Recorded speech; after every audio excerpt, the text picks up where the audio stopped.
እንደምን አድራችኋል የተከበራችሁ አድማጮቻችን ከሐራምቤ ሬዲዮ 98.7 የታህሳስ 16 2018 የሰዓቱን ዜና ይዘን ቀርበናል። ልንነግራችሁ ካዘጋጀናቸው ዜናዎች መካከል ቦርዱ በፓርቲው ላይ ተደርጓል ያለው ይህ ህገ መንግስታዊ ተግባር በአስቸኳይ የእርምት እርምጃ እንዲወሰድበት ስለመጠየቁ፣ የኢትዮጵያ ብር በዓለም ሶስተኛው ደካማ ገንዘብ ነው ስለመባሉ፣ ፓርቲው ለዓለም አቀፍ ረጂ ተቋማት ጥሪ ስለማቅረቡ ከሀገር ቤት፣ የሊቢያ ወታደራዊ መሪ በቱርክ በተከሰተ የአውሮፕላን አደጋ ህይወታቸው ስለማለፉ ከአፍሪካ፣ ኢራን የሰብአዊ መብት ተሟጋቿን በሞት እንዳትቀጣ ጥሪ ስለመቅረቡ ከዓለም አቀፍ።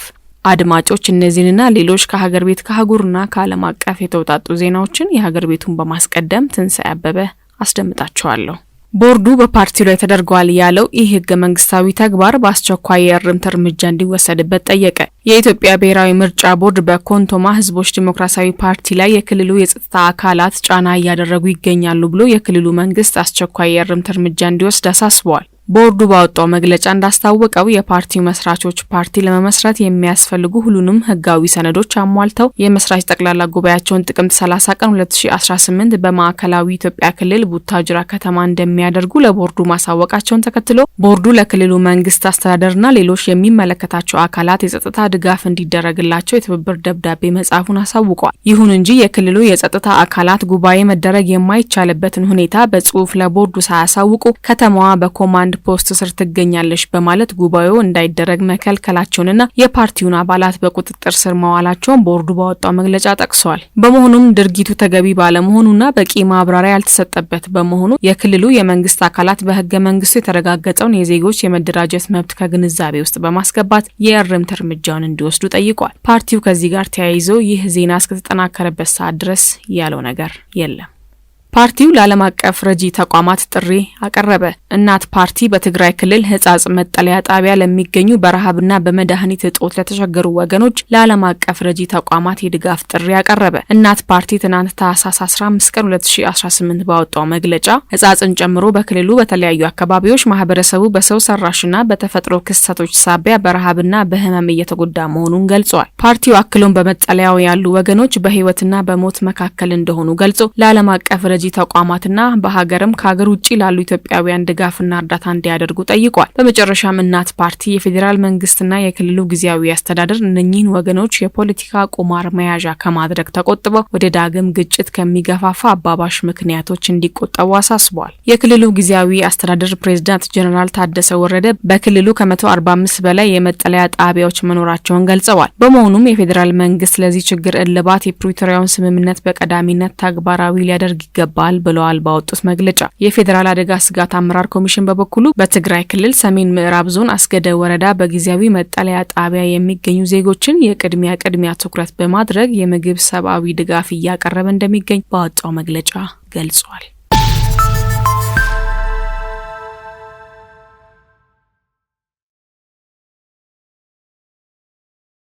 የኢትዮጵያ ብር በዓለም ሶስተኛው ደካማ ገንዘብ ነው ተባለ። የኢትዮጵያ ብር ከዶላር አንጻር ከፍተኛ ዋጋ በማጣቱ ከዓለም ደካማ ገንዘቦች ተርታ ተመድቧል። በዚህም አርጀንቲናና ቱርክን በመከተል በደካማ የመገበያያ ገንዘብነቱ ሶስተኛ ደረጃን መያዙን ብሉምበርግ ዘግቧል። እንደ ዘገባው ከሆነ ብር በአውሮፓውያኑ 2025 በ15 በመቶ ማሽቆልቆል አሳይቷል። የብር ዋጋ ቀጣይ ዕጣ ፈንታ ኢትዮጵያ ካለባት የውጭ ዕዳ ሽግሽግ ጋር በቀጥታ የተቆራኘ መሆኑንም የኢኮኖሚ ባለሙያዎች ጠቁመዋል። መንግስት የ3.5 ቢሊዮን ዶላር ብድር መልሶ ለማዋቀር ከአበዳሪዎች ጋር የመገበያያ ስምምነት ላይ መድረሱ የሚታወስ ቢሆንም የሂደቱ መዘግየት በገንዘቡ ላይ ጫና መፍጠሩ ተገልጿል። የብር ዋጋ መዳከም በሸቀጦች ዋጋና በአጠቃላይ የኑሮ ውድነት ላይ የሚያሳድረውን ተጽዕኖ በከፍተኛ ሁኔታ እያባባሰው ነው ተብሏል።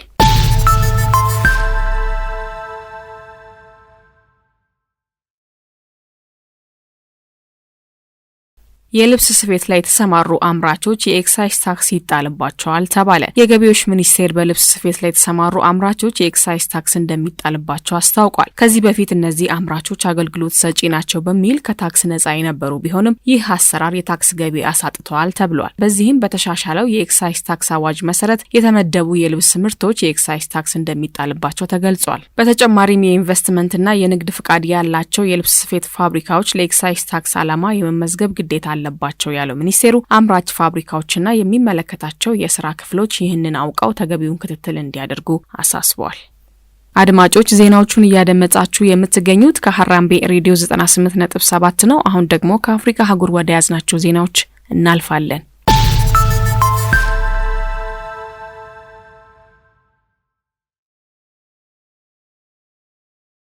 ብሪታንያ ፍልስጤማውያንን የፖለቲካ እስረኞች ሰብአዊ በሆነ መንገድ እንድትይዝ ጥሪ ቀረበ።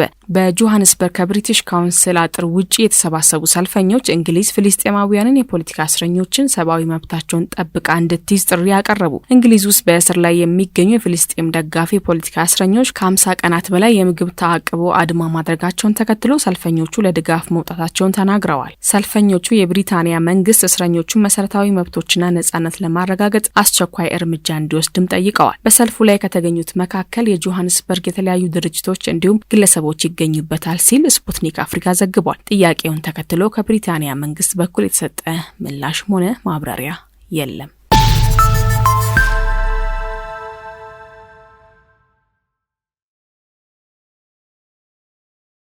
የሊቢያ ወታደራዊ መሪ በቱርክ በተከሰተ የአውሮፕላን አደጋ ህይወታቸው ማለፉ ተገለጸ። በቱርክ በደረሰ የአውሮፕላን አደጋ የሊቢያ ወታደራዊ መሪ ጀነራል ሞሐመድ አሊ አህመድ አልሃዳድን ጨምሮ 4 ሰዎች ህይወታቸው ማለፉን ቢቢሲ ዘግቧል። ወታደራዊ መሪው ከቱርክ መዲና አንካራ በፋልከን 50 ጀት ተሳፍረው መጓዝ ከጀመሩ ከ42 ደቂቃ በኋላ ከአውሮፕላኑ የሚተላለፍ ሲግናል መቋረጡን የቱርክ የሀገር ውስጥ ሚኒስቴር አሊ የርሊካያ ተናግረዋል። ወደ ትሪፖሊ እየተጓዘ የነበረው አውሮፕላን ሲግናሉ ከመቋረጡ በፊት በድንገተኛ አደጋ ሳቢያ ለማረፍ መገደዱን መረጃ ሰጥቶ ነበር የተባለ ሲሆን ነገር ግን ብዙም ሳይቆይ በደቡብ ምዕራብ አንካራ የአውሮፕላኑ ስብርባሪ መገኘቱ ተነግሯል። የቱርክ የሀገር ውስጥ ጉዳይ ሚኒስቴር በኤክስ ገጻቸው ባሰፈሩት ጽሑፍ በሃይማና ግዛት የከሲካቪክ ግዛት ፖሊስ የአውሮፕላን ስብርባሪዎችን አግኝቷል፣ ተጨማሪ መረጃ ሲገኝ ለህዝብ ይፋ የምናደርግ ይሆናል ብለዋል። የሊቢያው ጠቅላይ ሚኒስቴር አብዱል አህሚድም ሊቢያ በቀናነትና በታታሪነት ያገለግሏት የነበሩ ሰዎችን አጥታለች ብለዋል። የሊቢያ ልኡካን ቡድን ቱርክ እንደሚገኝ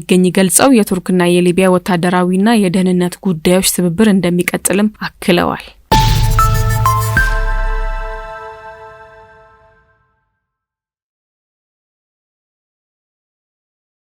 ወደ ዓለም አቀፍ ዜና ስናልፍ ኢራን የሰብአዊ መብት ተሟጋቿን በሞት እንዳትቀጣ ጥሪ ቀረበ። መሐንዲስና የሴቶች መብት ተሟጋች የሆነችውን ዛሃራ ታራቢንን ኢራን በሞት እንዳትቀጣ የተባበሩት መንግስታት አሳሰበ። ተመድ ከ400 ታዋቂ ሴቶች ጋር በማጣመር ለኢራን ባቀረበው ጥሪ የ67 ዓመቷ የመብት ተሟጋች በሞት እንዳትቀጣ ጠይቋል። ዛሃራ በኢራን መንግስት እገዳ ከተጣለበት ዘ ፒፕልስ ሙጃሂድን ኦርጋናይዜሽን ጋር በማበር ተከሳ ባለፈው ዓመት ሚያዝያ ወር መታሰሯ ይታወሳል። የኢራን አብዮታዊ ፍርድ ቤት በመሳሪያ በታገዘ አመጽ የወንጀል ድርጊት በመፈጸም በሞት እንድትቀጣ ሲል ያለፈው ህዳር ላይ የፍርድ ውሳኔ ያሳልፎባት እንደነበር ታውቋል። ቤተሰቦቿ እንደተናገሩት ፍርድ የተላለፈባት እጅግ ውስን በሆነና ተአማኒነት በሚጎድለው ማስረጃ ነው። የተባበሩት መንግስታት የሞት ፍርዱ ተፈጻሚ እንዳይሆን ላቀረበው ጥሪ የኢራን ባለስልጣናት እስካሁን አስተያየት አልሰጡበትም።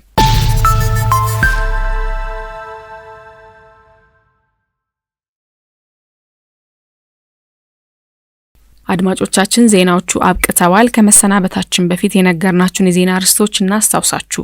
ቦርዱ በፓርቲው ላይ ተደርጓል ያለው ይህ ህገ መንግስታዊ ተግባር በአስቸኳይ የእርምት እርምጃ እንዲወሰድበት ስለመጠየቁ፣ የኢትዮጵያ ብር በዓለም 3ኛው ደካማ ገንዘብ ነው ስለመባሉ፣ ፓርቲው ለዓለም አቀፍ ረጂ ተቋማት ጥሪ ስለማቅረቡ ከሀገር ቤት፣ የሊቢያ ወታደራዊ መሪ በቱርክ በተከሰተ የአውሮፕላን አደጋ ህይወታቸው ስለማለፉ ከአፍሪካ፣ ኢራን የሰብአዊ መብት ተሟጋቿን በሞት እንዳትቀጣ ጥሪ ስለመቅረቡ ከዓለም አቀፍ። አድማጮች ለሰዓቱ ያዝናቸው ዜናዎች እነዚህን ይመስሉ ነበር። ከቀሪ ሃራምቤ ሬዲዮ ዝግጅቶች ጋር መልካም ጊዜ ይሁንላችሁ።